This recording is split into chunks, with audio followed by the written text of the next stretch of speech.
see, breakups are horrendous. You see, particularly when you meet up with the gentleman and the woman and you're like, man, what went wrong? And there's always tears, right? Youth pastors, you know what I'm talking about, because it's kind of like there's just always tears. It's always dramatic. It's always tragic because they're like, what's going on? And then they just start to cry. Comforting.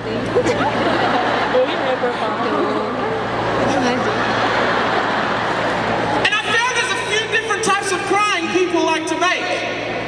You see, there's the attention-seeking cry. They look a little something like this. They just make a whole lot of sound so everybody knows that they just need a kiss and a cuddle, or your friends can cuddle you. Or there's the silent but deadly cry. Have you seen these people when they've gone through a breakup? They look a little something like this.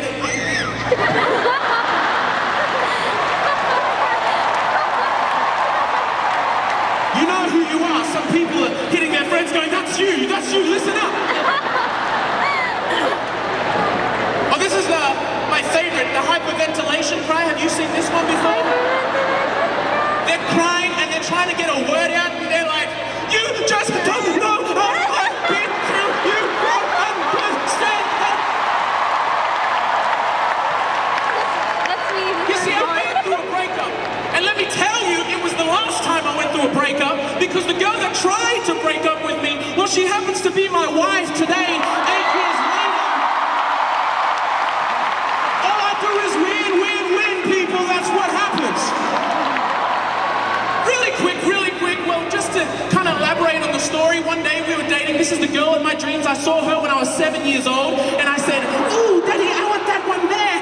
And then she didn't see the light till she was about 19 years old, and in a meeting like this, she looked across the way and said, ooh, Daddy, I want that one right there too. And so, we were dating and it was great and life was extraordinary and I was in love and it was amazing. Until one day, she was acting all awkward and I said, baby girl, what's up?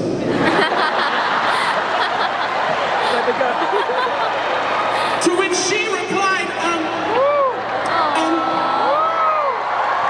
Peter, I just don't know anymore. I said, baby girl,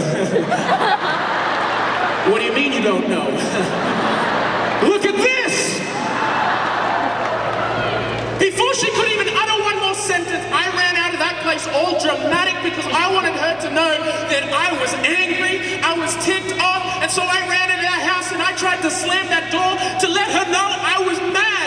But as I went to slam the door was one of those doors that slowed down and it didn't slam.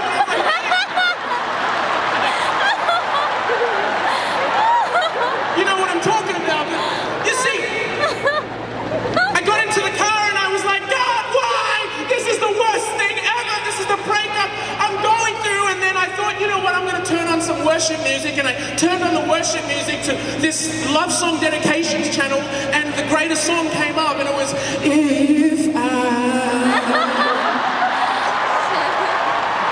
should stay, I'm taking with me.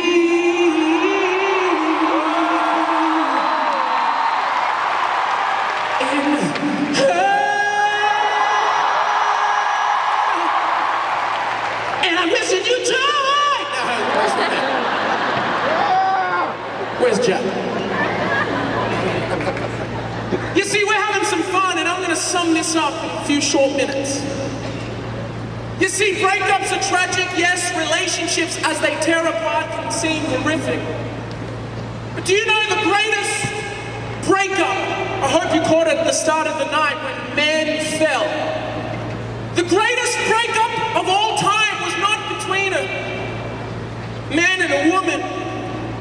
It was between a loving God and a fallen humanity. You see, in Genesis 3, you will find that when we broke, we fell and we broke into a million pieces. Every single human being on this earth is broken because at the very beginning of time, we fell and we broke into a million pieces. It's almost like God created us, as he says in Genesis 1:26. He says here, I've created you in my image, like he gave you and me a mirror, and he said here, reflect reflect me, reflect my beauty. You are fearfully and you're wonderfully made. You're an overcomer, you're above and not beneath. And he said, reflect me, but this is what took place.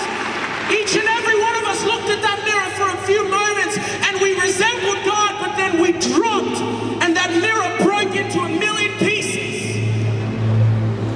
And since the beginning of time, every single human being has been walking this earth, searching, picking up broken pieces of that mirror, trying to reflect who they're called to be.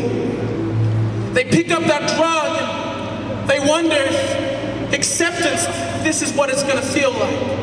They pick up that relationship, they know that's not going to do them any good, and they wonder if this is what love is. They pick up that magazine, or they read that Facebook status, or they read that blog, or that BuzzFeed, and they look at that and they go, is this what I'm meant to look like? But friend, who you are meant to look like at the very back there was meant to be the person of Jesus. We are meant to resemble him and his beauty and who he is, and that he is the perfect one. This is what youth revival is all about. Understanding that, understanding we are found in Jesus, not in these broken pieces. What I find in Genesis 3, what took place was astounding, extraordinary.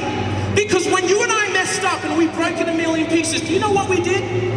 We ran. The Bible says we ran, we hid, and we kept silent because of shame and guilt.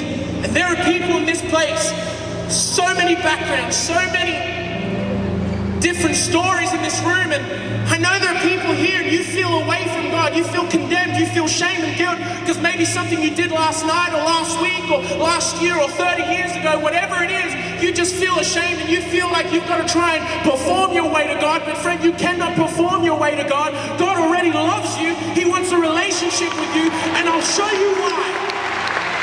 Because at the very beginning of the Bible, Genesis 3 reveals the character and the nature of this amazing, incredible God. God did not just stay away from you and me.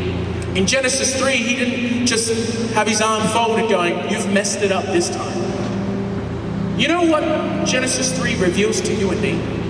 Is God came moving towards humanity. In our mess, in our brokenness, God came to revive that which was dead, which was asleep. God came looking for every single human being that was hiding, that was running for him, and he called out, where are you? He didn't leave you to be by yourself. God came moving towards humanity because he wants a relationship with you.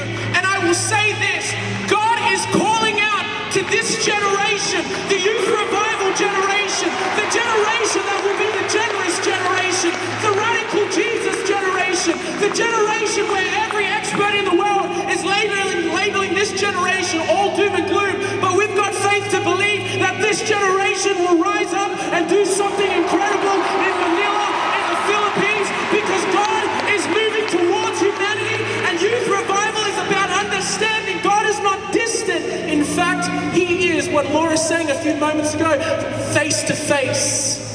He wants interaction with you. God is calling out to this generation.